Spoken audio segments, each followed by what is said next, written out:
If you live in El Paso, Texas, you probably do not do a lot of hunting. I know I never did until we moved to Kerrville, Texas, which is known as the Texas Hill Country area.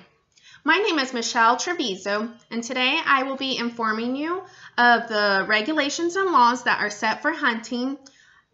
We're going to go over the animals that are permitted to be hunted, and you will know during what seasons these animals can be hunted.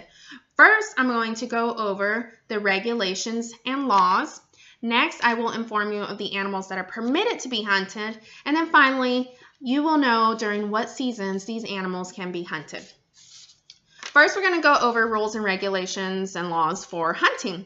So who needs a hunting license? Basically, it's anybody who plans on hunting, regardless of age. There are several different hunting licenses for everybody of age that can hunt.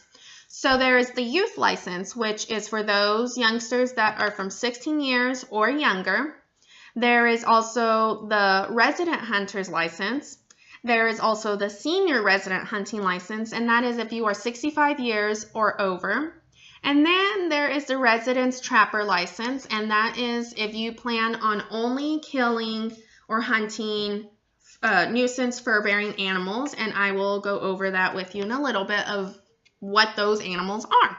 And then also, if you are active duty military, with your military ID, you get a free hunting license every year. So after you obtain your hunting license, what needs to be done? Well, regardless of age, you are required to take a hunter's education class. And that they will tell you, they will go over what is legal, what you can do, and what the little tags that come with your hunting license, what those are for and how you use them. So there are little tags that come in your little hunting license packet, and those tags, when you shoot or kill a deer, you are supposed to put that on the antler, and that just shows that you got this animal and it was not illegal. So what animals can be hunted in the Hill Country area of Texas? Well, I went to the Texas Parks and Wildlife website, and Kerrville is considered as a central zone. And for those animals, they had listed dove, quail, rabbits or hares, squirrels, whitetail, axis deer, whitetail deer, axis deer, black box, and hogs. So the difference between some of the deers, this is the whitetail deer. These are the axis. Those are not native to Texas. And then these are the black box. And those are not native to Texas as well. So how many animals can you get a day? Well, we're going to go over the bag limits. For whitetail deer, you are allowed to get 5 deer a day, but not more than 2 bucks. So a buck is a male deer, and those are the ones that have the antlers. The females do not have antlers. So you can get 5 whitetail deer, but not more than 2 bucks. Also, for quail and dove, you can get 15 a day, but in your possession, you can have 45 birds. So that is 3 times the daily limit.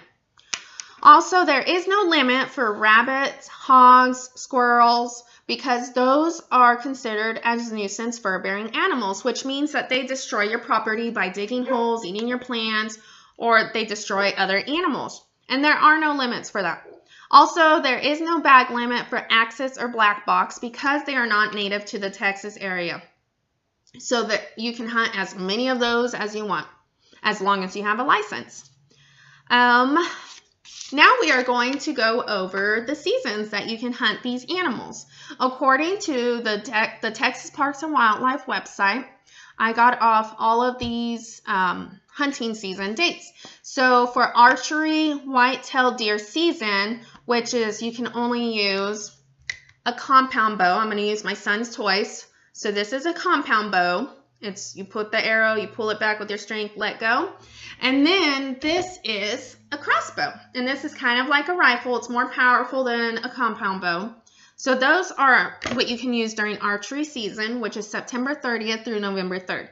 For general season, which are firearms, rifles, any kind of firearm or archery, you can use whatever. And that goes from November 4th through January 7th. There's also the early youth only season, which is for those that have a license who are 16 years or younger, and they are only allowed to use the compound bow. And that is only 2 days, and that is October 28th and 29th. And then there's also the late youth season, which is January 8th through the 21st. For dove, it is September 1st through November 5th and December 15th through January 7th. For quail, it's October 28th up to February 25th. Now for the whitetail deer, there's also a special late season. And again, the whitetail deer are these things. And so for that, you can't get any, the harvest is restricted to those that are antlerless. So it can be a male without antlers because they do shed their antlers, or males that have not more than 1 point on their antler. So this is one of the antlers, and this one you can see has 3 points, 1, 2, 3. But during this late season, which is January 8th through 21st, you can get a buck, a male deer, but it can only have 1 point on each antler. And for the nuisance fur-bearing animals, such as rabbits, squirrels, hogs, those can be hunted year-round. There is no closed season for those. So why are hunting seasons set? Why are these dates here? According to Julia Layton's, why can we only hunt certain game in certain seasons? Well, it's to maintain the animal population. So they go according to, the experts go according to when these animals mate and when they give birth.